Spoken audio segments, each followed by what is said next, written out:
स्वागत है आप सभी का एक बार फिर से आपके अपने YouTube चैनल पर। दिन भर की बड़ी खबरें आपके लिए लेकर आए हैं। इस वीडियो में हर एक बड़ी खबर को जानेंगे। खबरों की तरफ चलने से पहले आप सभी से छोटी सी रिक्वेस्ट है कि अगर आप चैनल पर नए हैं तो चैनल को सब्सक्राइब कीजिएगा और वीडियो पसंद आए तो लाइक कीजिएगा। कमेंट बॉक्स में कमेंट करके जरूर ही लिखिए जय हिंद जय भारत। पहली अपडेट आ रही है, बिग ब्रेकिंग न्यूज निकल के आ रही है। CGI चंद्रचूड़ का चीफ जस्टिस के तौर पे 1 साल पूरा हुआ है। जी हाँ दोस्तों, सुप्रीम कोर्ट के मुख्य न्यायाधीश DY चंद्रचूड़ को इस पद पे 1 साल आज पूरा हो गया है। इस दौरान उन्होंने सार्वजनिक जीवन को प्रभावित करने वाले मुद्दों पर फैसले सुनाए और ऐसे सुधारों की शुरुआत की जो आने वाले समय में यहाँ पे न्याय प्रदान करने की प्रणाली की क्षमता को और भी बढ़ाएंगे।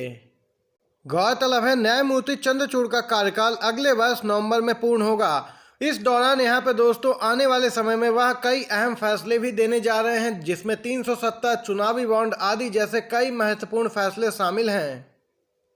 इसके साथ ही माना जा रहा है कि आने वाले 6 माह में यानी कि लोकसभा चुनाव से पहले CGI कई अहम फैसले पारित कर सकते हैं जो सीधे तौर पर मोदी सरकार के लिए बड़ा झटका साबित होंगे। सोशल मीडिया पर भी हैशटैग CGI DY चंद्रचूड़ जबरदस्त तरीके से ट्रेंड कर रहा है। बैलेट पेपर था तो जीतते थे, EVM आने पर गिरा है ग्राफ। जी हाँ दोस्तों, MP में बोली है मायावती कुछ तो गड़बड़ है। कांग्रेस के बाद अब बसपा सुप्रीमो ने EVM पे सवाल उठाए हैं। 5 राज्यों में विधानसभा चुनाव के बीच इनका बड़ा बयान आया है। वह चुनावी राज्य मध्य प्रदेश में एक जनसभा को संबोधित कर रही थीं। चुनावी सभा को संबोधित करने के दौरान यूपी की पूर्व CM और बसपा सुप्रीमो मायावती रीवा पहुंची। रीवा में उन्होंने संबोधन के दौरान कहा कि EVM में जरूर कुछ गड़बड़ है। EVM को लेकर कहा कि जब तक बैलेट पेपर से चुनाव होते थे उनकी पार्टी के लोग जीतते थे और उनकी सरकार भी बनी, लेकिन जब से EVM से चुनाव होने लगे तब से उनका ग्राफ गिरा है।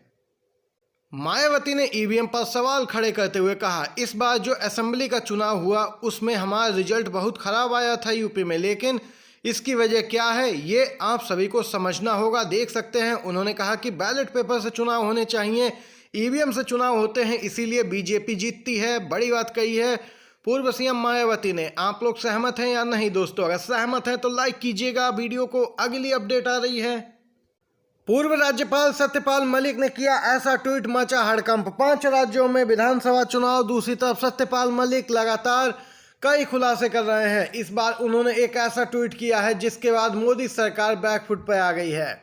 देश का प्रधानमंत्री कुछ पूंजीपतियों के हाथ की कठपुतली बन गए हैं। जी हाँ दोस्तों, सत्यपाल मलिक बोले अगर इस सरकार की 2024 के चुनाव में वापसी हुई तो यह हमारे देश को गुलाम बना देंगे।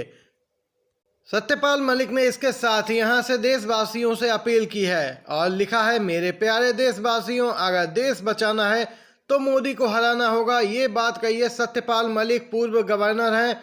देख सकते हैं दोस्तों, आप लोग सहमत हैं या फिर नहीं? अपनी भी राय जरूर बताइए खबर को लेकर कमेंट बॉक्स में। सुप्रीम कोर्ट ने लिया है बड़ा फैसला, MP MLA के खिलाफ आपराधिक मामलों पर सुप्रीम कोर्ट हुआ है सख्त, जल्द निपटारे को लेकर जारी किए निर्देश। जी हाँ दोस्तों, सुप्रीम कोर्ट ने सांसदों विधायकों के खिलाफ आपराधिक मामलों में देरी को लेकर अब सख्त रुख अपनाया है। सुप्रीम कोर्ट ने MP और MLA के खिलाफ आपराधिक मामलों के शीघ्र निपटारे को लेकर दिशा निर्देश जारी किए हैं। कोर्ट ने कहा कि ट्रायल कोर्ट के लिए एक समान दिशा निर्देश बनाना उसके लिए मुश्किल होगा। हालांकि सुप्रीम कोर्ट ने हाई कोर्ट से ऐसे मामलों की प्रभावी निगरानी और निपटान के लिए स्वतः संज्ञान लेते हुए मामला दर्ज करने को कहा है। देख सकते हैं लगातार यहाँ पे MP MLA कोर्ट में सुनवाई में देरी हो रही थी, जिस पर सुप्रीम कोर्ट ने नाराजगी जताई है। एक तरफ 5 राज्यों में विधानसभा चुनाव है तो दूसरी तरफ अब सुप्रीम कोर्ट भी सख्त हो चुका है दोस्तों। मध्य प्रदेश, राजस्थान, छत्तीसगढ़ में ED और CBI की कार्रवाई के बाद नंबर है तेलंगाना के, जहां पर लगी है आयकर विभाग की बड़े छापेमारी। तेलंगाना में कांग्रेस उम्मीदवार श्रीनिवास रेड्डी के ठिकानों पर आयकर विभाग ने मारा है छापा। आज करने वाले थे नामांकन। तेलंगाना में 30 नवंबर को होने वाले विधानसभा चुनाव से पहले आयकर विभाग तेलंगाना में सक्रिय है। IT के अधिकारियों ने कांग्रेस उम्मीदवार P श्रीनिवास रेड्डी के आवासों और कार्यालयों की तलाशी ली। आप सभी को बताते चलें, यह अपना नामांकन आज दाखिल करने वाले थे, लेकिन IT ने आज ही इनके आवास और परिसरों पर छापेमारी की है। यहाँ पर देख सकते हैं ये कार्रवाई कांग्रेस पार्टी के ही एक उम्मीदवार पे हुई है। एक तरफ बीआरएस एमआईएम है जिन्हें राहुल गांधी ने बीजेपी की बी टीम करार दिया था, उन पर किसी भी प्रकार की अभी तक कोई कार्रवाई नहीं देखने को मिली है। ये आरोप लगाए हैं कांग्रेस पार्टी ने। दोस्तों, ये अपडेट तेलंगाना से निकल के आई। चुनाव आयोग लेगा बड़ा एक्शन, कांग्रेस पार्टी ने की है शिकायत। भाजपा हार के डर से बुन रही है ईडी का जाल। जी हां दोस्तों, इस समय की बिग ब्रेकिंग न्यूज निकल के आ रही है। ईडी, सीबीआई और आईटी जैसी केंद्रीय जांच एजेंसियों का दुरुपयोग किस कदर हो रहा है, राजनीतिक प्रतिशोध लिया जा रहा है, इसका अंदाजा सभी को है। कांग्रेस ने राज्यों के विधानसभा चुनाव के दौरान ईडी द्वारा आर्थिक अपराध के आरोपों में की जा रही छापेमारी का विरोध करते हुए चुनाव आयोग से उसके खिलाफ एक्शन लेने की मांग की है। कांग्रेस ने ईडी की कार्यशैली को कटघरे में खड़ा करते हुए आरोप लगाया कि वो केंद्र सरकार की जांच एजेंसी की तरह नहीं, बल्कि भाजपा की एक निजी एजेंसी की तरह काम कर रही है। कांग्रेस पार्टी ने ईडी के खिलाफ चुनाव आयोग में गुहार लगाई और कहा कि केंद्र में सत्ता की अगुवाई कर रही बीजेपी हार के डर से ईडी का जाल बुन रही है और विरोधियों को डराने के लिए केंद्रीय एजेंसियों की छापेमारी करवा रही है। मध्य प्रदेश में चुनाव प्रचार जोरों पर है। कांग्रेस के स्टार प्रचारक मैदान में उतरे हैं। दिग्विजय सिंह का भी नाम स्टार प्रचारकों में शामिल है। उन्होंने यहां पर ज्योतिरादित्य सिंधिया पर जोरदार हमला बोला है। यहां पर दिग्विजय सिंह ने ज्योतिरादित्य सिंधिया पर हमला बोलते हुए कहा कि जनता त्रस्त है और बदलाव चाह रही है। उन्होंने कहा कि सपने में भी नहीं सोचा था कि महाराजा भी बिक जाएंगे। आप सभी को बताते चलें, कांग्रेस प्रत्याशी के समर्थन में आयोजित एक जनसभा को दिग्विजय सिंह संबोधित कर रहे थे। उन्होंने कहा कि शिवराज सरकार पूरी तरीके से भ्रष्ट है। इन्होंने मध्य प्रदेश की जनता को ठगा है और कहा कि इस बार के चुनाव में पूर्ण बहुमत की सरकार कांग्रेस बनाएगी और इनके भ्रष्टाचार को उजागर किया जाएगा। भ्रष्टाचार करने वालों पर कार्रवाई की जाएगी।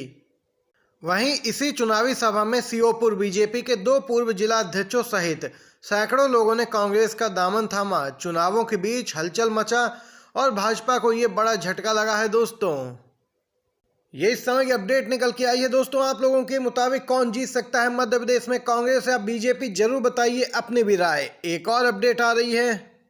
ओडिशा विधानसभा के डिप्टी स्पीकर रजनीकांत सिंह ने अपने पद से दे दिया इस्तीफा। जी हां दोस्तों, उन्होंने बीजेडी के चुनाव प्रचार में अधिक समय देने के लिए पद से इस्तीफा दिया है। दरअसल प्रदेश में अगले 5 महीने में लोकसभा और विधानसभा चुनाव दोनों होने हैं और इसी को ध्यान में रखते हुए यहां पर डिप्टी स्पीकर ने अपने पद से इस्तीफा दिया है। वरिष्ठ बीजेडी नेता ने कहा कि बीजेपी के नेता धर्मेंद्र प्रधान यहां से अगर चुनाव लड़ते हैं तो वह उन्हें सीधी टक्कर देंगे। देख सकते हैं दोस्तों, बीजेपी को टक्कर देने के लिए ही कहें तो यहां पर डिप्टी स्पीकर ने इस्तीफा दिया है अपने पद से। चुनाव प्रचार जोरों पर है उड़ीसा में भी। ये आज की बड़ी खबरें, मुख्य समाचार थे जो इस वीडियो में आप लोगों ने जाने हैं। वीडियो पसंद आया हो आपको तो लाइक कीजिएगा, चैनल पर नए हैं तो सब्सक्राइब कीजिएगा, जिससे कि बड़ी खबरें आप तक सबसे पहले पहुंचें। धन्यवाद।